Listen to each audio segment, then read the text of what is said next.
30 yaşına gələn uğurlu qadın var, təhsil alıbdır. Təəssüf olsun ki, bəlkə çoxlu kişi görübdür da artıq.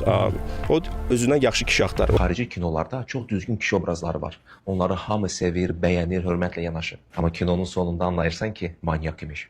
Mən də onlardan ola bilərəm. Azərbaycan əhalisinin 99,9%-i məni tam dəstəkləyir. İctimai TV, Mədəniyyət TV, Asan TV kimi dövlət kanalları Fərhad Pərvizini hansı fikirlərinə görə efirə dəvət edir? Küçədə qadına söz ata bilməməklə maskulinliyin itirildiyini dediyinə görə, yoxsa geyimindən ötürü qadınları təhqir etdiyinə görə? Bir müddət əvvəl Fərhad Pərvizi gender əsaslı ayrı-seçkiliklə bağlı ifadələrinə görə cəmiyyət tərəfindən kəskin şəkildə tənqid edilmişdi. O gətirdiyi statistikaların mənbəsinin olmamasından tutmuş, işləyən qadınların xəyanət etməsinə qədər bir çox ifadələrinə görə tənqid edilmiş və bu tənqidlər sayəsində hətta işdən çıxarılmışdı, yaxud özünün dediyinə görə çıxmışdı. Son zamanlar isə Asan TV, İctimai TV vasitəsilə o öz reputasiyasını bərpa etməyə çalışır və qadınlara qarşı səsləndirdiyi gender stereotipik ifadələri video faktlara rəğmən inkar edir. Hərçənd yenə alternativ fikir olmadan.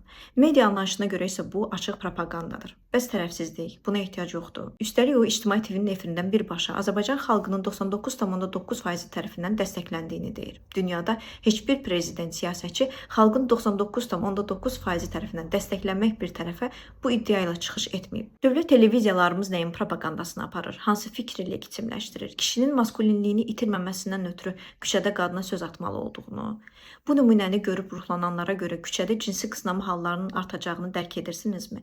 Çünki indi bu məsuliyyət sizin üzərinizdədir. Bu videoya diqqət edin. Mən hər iki dənə münasibəti fərqləndirirəm.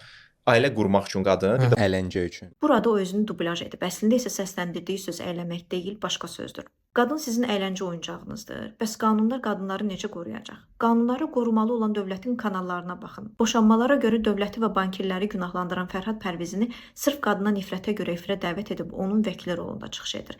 Deməli, İctimai TV, Asan TV Fərhad Pərvizinin ailələri dövlət dağıdır fikri ilə həmfikirdir. Üstəlik Asan TV Fərhad Pərvizinin gender əsaslı ayrı-seçkilik fikirlərinə görə işdən çıxarılması və ya özünün iddia etdiyi kimi işdən çıxması ilə bağlı veriliş hazırlayanda Fərhad Pərvizinin cəmiyyətdə qəzəb doğuran videoları əvəzinə ictimaiyyəti aldadaraq tamamilə başqa kadrlar efirə verilmişdi. Asan TV-nin bu addımı da cəmiyyət tərəfindən birmənalı qarşılanmadı.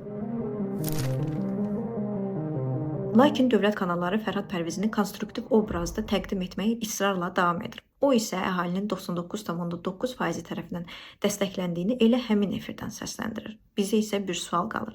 Siz Fərhad Pərvizinin ölkənin ən nüfuzlu şəxsi olduğu fikri ilə razılaşırsınız? Bu sualım həm də İctimai TV və Asan TV rəhbərliyinədir.